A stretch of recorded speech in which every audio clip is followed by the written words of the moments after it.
같이 주기도문 하시겠습니다. 하늘에 계신 우리 아버지여, 이름이 거룩히 여김을 받으시오며 나라가 임하시오며 뜻이 하늘에서 이루어진 것 같이 땅에서도 이루어지이다. 오늘 우리에게 일용할 양식을 주시옵고 우리가 우리에게 죄 지은 자를 사하여 준 것 같이 우리 죄를 사하여 주시옵고 우리를 시험에 들게 하지 마시옵고 다만 악에서 구하시옵소서. 나라와 권세와 영광이 아버지께 영원히 있사옵나이다. 아멘. 찬송가 455장 찬양하시겠습니다.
하나님 말씀 시편 52편 1절부터 9절까지.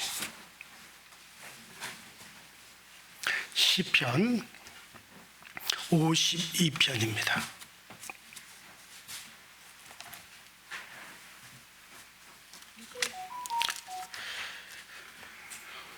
찾으셨으면 함께 1절부터 9절까지 함께 있습니다. 시작. 포악한 자여, 내가 어째요 악한 계획을 스스로 자랑하는가? 하나님의 인자하심은 항상 있도다. 내 혀가 심히 가늘어요 날카로운 삭도같이 간사를 행하는도다. 내가 선보다 악을 사랑하며 의를 말함보다 거짓을 사랑하는도다. 간사한 혀여, 너는 남을 해치는 모든 말을 좋아하는도다. 그런즉 하나님이 영원히 너를 멸하시며 너를 붙잡아 내 장막에서 뽑아내며 살아있는 땅에서 내 뿌리를 빼시리로다. 의인이 보고 두려워하며 또 그를 비웃어 말하기를 하나님의 자기 힘으로 삼지 아니하고 오직 자기 재물의 풍밤을 의지하며 자기 악으로 스스로 든든하게 하던 자라 하리로다. 그러나 나는 하나님의 집에 있는 푸른 감람나무 같으며 하나님의 인자하심을 영원히 의지하리로다. 주께서 이를 행하셨으므로 내가 영원히 주께 감사하고 주의 이름이 선함으로 주의 성도 앞에서 내가 주의 이름을 사모하리이다. 아멘. 자, 오늘 시편 52편에 있는 이 말씀은 우리가 표제를 이렇게 보면은 이 시의 배경이 나와 있죠. 이 시편 52편은 사무엘상 21장에 나와 있는 말씀을 배경으로 삼고 있는 그런 교훈의 시입니다. 이 사무엘상 21장에 보면은 다윗이 자기의 장인이요 또 당시 왕이요 또 자기가 장수로서 모시고 있던 사울왕으로부터 미움을 받아 그 사울왕의 낯을 피하여 자기를 따르는 자들을 이끌고 여기저기 도망을 다니던 그때 이 다윗이 높당에 왔더니 그때 하나님의 그 성전 제사장이 아히멜렉이라고 하는 제사장이 있는데 이 아히멜렉이 보니까 사울왕의 사위요 또 아주 나라를 전쟁의 위기에서 건져낸 다윗이 왔단 말이죠. 그러니까 너무 반가워가지고 아무런 의미 없이 그 하나님의 성소에 있는 그 다윗이 아주 배가 고파가지고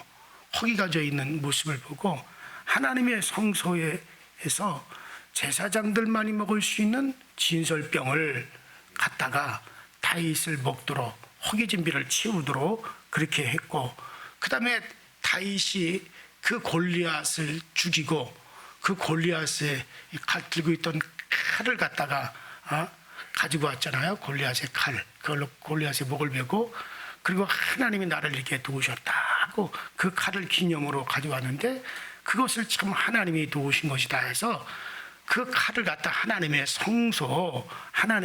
성소 에봇 때 이렇게 항상 그것을 이제 놔뒀는데 그 칼을 갖다 다윗에게 주었단 말이죠. 자, 이 사실을 그 사울왕의 가축을 맡아서 키우던 목자장이었던 에돔 사람 도맥이라고 하는 이 간사한 사람이 사울왕에게 그런 사실을 고발을 했어요.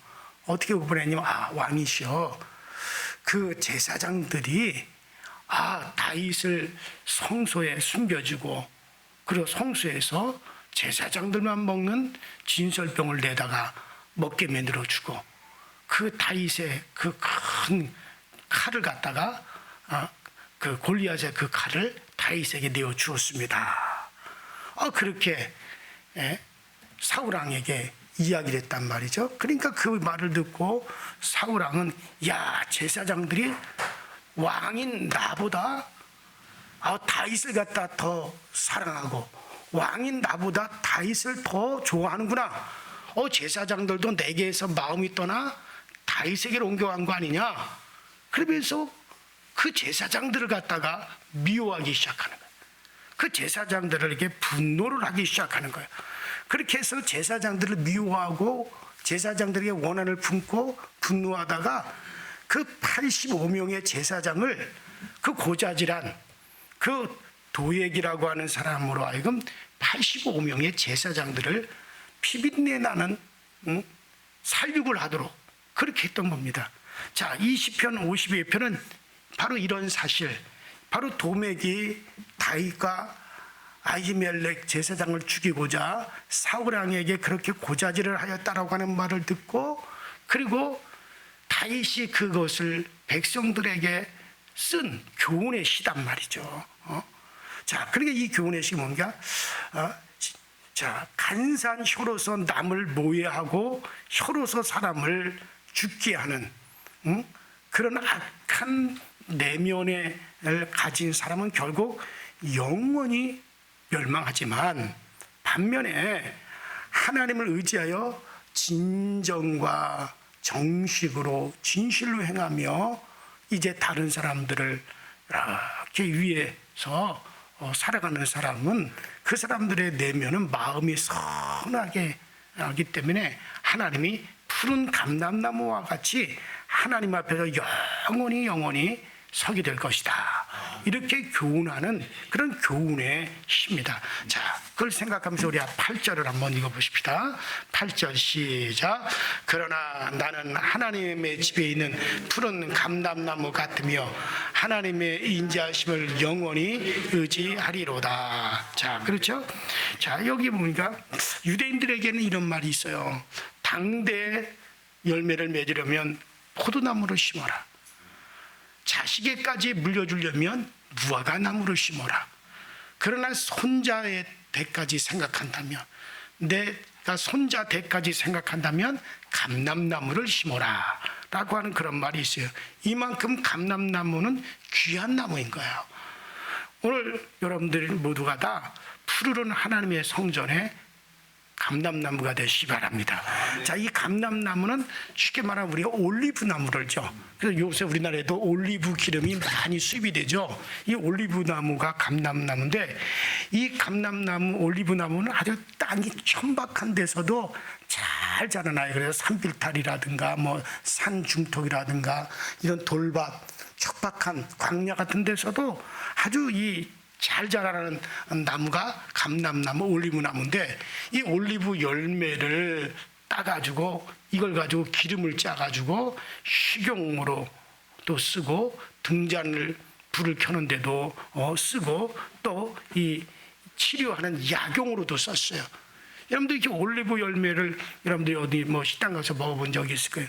올리브 열매는 그 열매 자체를 손으로 꼭 짜면은 물이 떨어져요. 그 물이 기름이에요. 그만큼 열매 자체가 기름덩어리, 그게 바로 올리브 열매입니다. 그래서 그 나무 한 그루에서 뭐 기름을 20갈론 정도 통으로 그렇게 짜낸 정도로 아주 기름을 풍성하게 식용성, 수용성 좋은 기름을 갖다가 많이 내죠. 자, 그래서 이 감람나무, 올리브 나무는 축복의 상징으로 그렇게 성경에는 쓰여져 있고, 또 유대인들을 상징하는 나무로 에레미야 보면 그렇게 나와 있고, 또 신약에 와서는 하나님의 택한 하나님의 백성들을 상징하는 용어로 로마서 11장에 보면 그렇게 나옵니다. 자, 그렇다면 이 감람나무가 이런 축복의 나무인데, 이 감람나무가 어디에 심겨졌느냐? 하나님의 집에 심긴 푸른 감람나무다. 여러분들, 하나님의 집에 심긴 푸른 감람나무 같은 사람이 어떤 사람일까요? 바로 감람나무 열매는 달콤한 영양이 있어 식용으로 사용되어지고, 그것으로 기름을 짜서 그 기름으로 선지자들을 임명할 때 기름 부어, 또 제사장을 임명할 때 기름 부어, 이렇게 올리브나무 열매로 기름을 부어서 제사장이나 선지자를 임명을 하는 데 쓰게 되겠죠. 자, 그러므로 하나님의 집에 심겨진 푸른 감람나무는요, 그런 성도는 어떤 성도입니까? 바로 사랑스럽고 아름다운 선행의 열매를 맺는 이런 사람들을 하나님의 집에 심겨진 푸른 감람나무다. 자, 이 사람의 선행은 다른 이웃에게 항상 유익되게, 또 다른 사람들을 항상 돕는 그와 같은 사람이다, 이게. 그래서 하나님의 교회에도 유익을 끼칠 수 있는 이런 사람, 그런 사람을 상징하죠. 그러니까 남을 격려하고 용기를 주는 포도송이 같은 영향 있는 말, 유익된 말을, 그런 말만 하는 사람, 이런 사람을 가리켜 푸른 감람나무, 그것도 그냥 감람나무가 아니라 하나님의 집에 심긴 푸른 감람나무와 같다. 그러니까 여러분들 가장 좋은 다른 사람에게 유익이 되는 말은 어떤 말이겠어요? 정말 죽어가는 영혼을 살리는 복음을 전할 수 있는 그와 같은 말이겠죠. 그냥 복음을 전해서 정말 그 사람들의 영혼을 살릴 수 있는 이런 말. 그래요. 정말 내 어깨에 힘과 손에 재는 내 물질로 나보다 어려운 사람들을 위해서 봉사하는 그런 열매를 맺는 사람들, 또 하나님의 교회를 위해서 좀 더 기도하고 봉사하고 정말 하나님의 교회를 세워가는 사람들, 이런 사람들이 다 뭡니까? 하나님의 집에 심겨진 푸른 감람나무와 같다 하고 다윗이 그렇게 정말 교훈을 하고 있어요. 자, 그러면 이 나무, 이런 나무의 현주소는 뭐냐? 자, 여기 보면 오직 하나님의 집에 심겨졌다. 오직 하나님의 집에 심겨졌다. 여러분, 하나님의 집, 여러분들 하나님의 집에 심겨졌다는 말은 하나님에게 속해 있다는 말이죠. 여러분들 영적인 현주소가 하나님의 품, 예수 그리스도 안. 자, 고린도후서 5장 17절에 누구든지 그리스도 안에 있으면 새로운 피조물이라. 보라, 이전 것은 지나갔으니 새 것이 되었도다. 또 요한복음 15장 5절에도 주님은 나는 포도나무여 너희는 가지니 저가 내 안에 내가 저 안에 있으면 이 사람은 과실을 많이 맺나니 나를 떠나서 너희가 아무것도 할 수 없습니다. 이와 같이 하나님의 집에 심겨진 푸른 감람나무와 같은 성도의 현주소는 어디냐? 바로 그리스도 안이에요. 예수 안에 심겨진 거야. 바로 예수 안이 하나님의 집 안에 심겨진 거죠. 자, 그 다음에 이 사람은 어떤 사람입니까? 하나님의 사랑과 보를 받고 있다라고 하는 걸 의미하는 거죠. 자, 하나님의 집에 심긴 나무는 하나님이 책임져 주십니다. 여러분, 우리나라 곳곳에 천연 기념물로 지정된 나무들이 많이 있잖아요. 일단 그 나무가 천연 기념물로 딱 지정이 되면은 아무나 그 나무를 갖다가 여러분들 건드릴 수 없어요. 응? 톱으로 썰 수도 없고 도끼로 찍을 수도 없어요. 정말 아무나 함부로 손대지 못하게 그렇게 먼저 법으로 막아버립니다. 자, 여러분들 우리가 하나님의 집에 심겨진, 자, 시편 92편 12절에 정말 우리는 여호와의 집들에 심겨진 나무다라고 이렇게 말씀하고 있잖아요. 여러분, 자기 집 대문 앞에 있는 나무라 하더라도 여러분들 함부로 못하는 겁니다. 또 만일에 그 나무가 나라에서 지정된 기념물이다, 그러면 우리 집 앞에 심겨진 나무도 내가 함부로 건드려서도 안 되죠. 여러분들, 하물며 하나님의 집에 심겨진 푸른 감람나무, 역시 하나님께서 천국 기념물로 지정한 거와 똑같은 거예요. 그리고 성도는 아무나 쉽게 손댈 수가 없어요. 왜? 우리는 하나님의 집에 심겨져 있는 푸른 감람나무와 같기 때문에. 자, 성경에 보면 아무라도 감히 손대지 못하는 존재들이 있죠. 시편 105편 15절에 보니까 나의 기름 부음을 받은 자를 만지지 말며 나의 선지자를 상의하지 마라. 하나님 그렇게 말. 하나님이 기름 부어 세우신 자들을 함부로 건드리거나 만지지 마라, 상의하지 마라. 이건 하나님이 직접 관리하신다. 그렇게 말씀하시죠. 또 시편 118편 6절에도 여호와께서 내 편이 되사 나를 돕는 자 중에 계시니 그러므로 나를 미워하는 자에게 보응하시는도다. 그래요. 즉 하나님께서 붙드신다는 얘기죠. 또 시편 116편 15절에 보면 여호와께서는 성도의 죽는 것을 귀중히 보시는도다.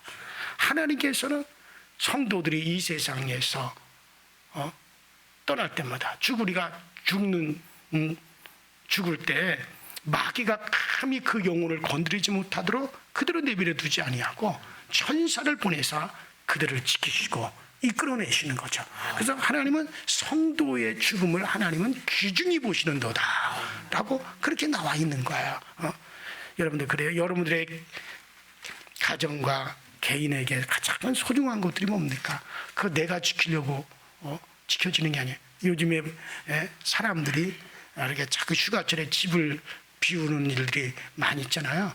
그러니까 또 도적들이 아주 극성을 부린답니다. 몇 년 전에 어느 분이 자기 집에 현금을 10억을 갖다가 보관했는데 그 집을 비운 틈을 타서 도적이 그것을 갖다가 다 가져갔대요. 아유, 현금으로 10억이면 100만 원짜리가 몇 다발입니까? 100개인데 그걸 세상에 어떻게 보관했는지 모르겠어요. 뭐 냉장고에 보관을 했는지 캐비넷에 보관했는지 모르지만 정확하게 도적이 그거 있는 데를 정확하게 하고 그것만 싹 집어갔다는 거예요. 참 여러분들 도적은요 될 수 있는 대로 자기가 가져갈 수 있는 것들 중에 가장 값진 것을 정확하게 집어가 이게 도적이에요. 그런데 주님께서 요한복음 10장 9절에 도적이 온 곳은 도적질하고 죽이고 멸망시키라는 것뿐이요 내가 온 곳은 양으로 생명을 얻되 풍성히 얻게 하려고 왔다 그래. 그러니까 예수님은 우리에게 가장 귀한 것을 주기 위해서 오시지만 도적은 우리에게서 가장 귀한 것을 빼앗아가기 위해서 오는 거예요. 마귀는. 이런 마귀 같이 영리하고 간사한 도적, 그런 도적이 없습니다. 가장 우리에게서 중요한 것을 빼앗아가는 거예요. 여러분들 마귀로부터 여러분들의 소중한 영육간의 보화들을 지키는 길은 내 지혜, 내 능력으로는 안 돼요. 여러분들 정말 양의 선한 목자로 오시는 우리 주님을 의지하시기 바랍니다. 하늘에 계신 정말 아버지, 정말 우리를 지켜달라고 날마다 우리가 그렇게 기도하셔야 돼요. 마귀가 욥을 시험할 때도 그냥 시험한 게 아니잖아요. 하나님이 허락한 그 범주 안에서만 시험하도록 하나님이 그렇게 허락하셨어요. 그 이상은 넘어가지 못하도록 하나님 그걸 딱 정해놓고 그리고 욥을 시험해봐라 그랬던 거죠. 그 한계 안에서만 시험하는 거죠. 그러므로 우리는 시험에 들지 않도록 기도해야 됩니다. 정말 시험에 들지 않도록 하나님께 늘 마귀로부터 우리의 가장 귀한 것을 빼앗기지 아니하도록. 그래요. 어쨌든 여러분들이 밤에 잠잘 때도 여러분의 잠자리까지 꿈속에까지 주님이 함께 하셔서 평화로운 축복이 밤이 되도록 꼭 여러분을 기도하시고 주무세요. 정말 불신자들도 꿈속에서 뭐 조상들을 만나서 뭐 기륭을 점치기도 하고 막 그러잖아요. 여러분들 마귀는 우리가 정신을 차리지 않고 있을 때 탐탑니다. 여러분들이 정말 여러분들 우리가 하나님의 집에 심겨져 있는 푸른 감람나무 같은 그런 분들이 된다면 날마다 하나님이 지켜주고 보호하여 주시고 함께하여 주시는 것입니다. 내가 하나님의 집에 심겨졌다라고 하는 이런 고백이 얼마나 행복한 고백입니까? 여러분 저 청와대 옛날 대통령이 사는 청와대 뒷뜰에만 심겨진더라도 여러분들 우리나라 최고의 정원사들이 돌보고 질병을 막아주고 병충해를 막아주고 가물 때 물 주고 추울 때 감싸주고 그래서 그 나무는 절대 죽질 않아요. 정말 청와대에만 심겨진 나무라 하더라도 다른 데 옮겨지기는 하더라도 죽지 않도록 그렇게 하는데 하물며 여러분과 나는 누구네 집입니까? 여호와의 집에 심겨진 사람들이니 하나님이 우리를 그냥 두시겠습니까? 천사들을 보내셔서 우리를 항상 지키시고 항상 우리를 인도하시고 여러분들 아무리 이 세상 그 어떤 것도 우리를 갖다 쓰러뜨리지 못하도록 우리를 막아주시는 거예요. 그게 바로 하나님의 집에 심겨진 푸른 감람나무. 누가 나는 하나님의 집에 심겨진 푸른 감람나무다라고 누가 그렇게 고백할 수 있습니까?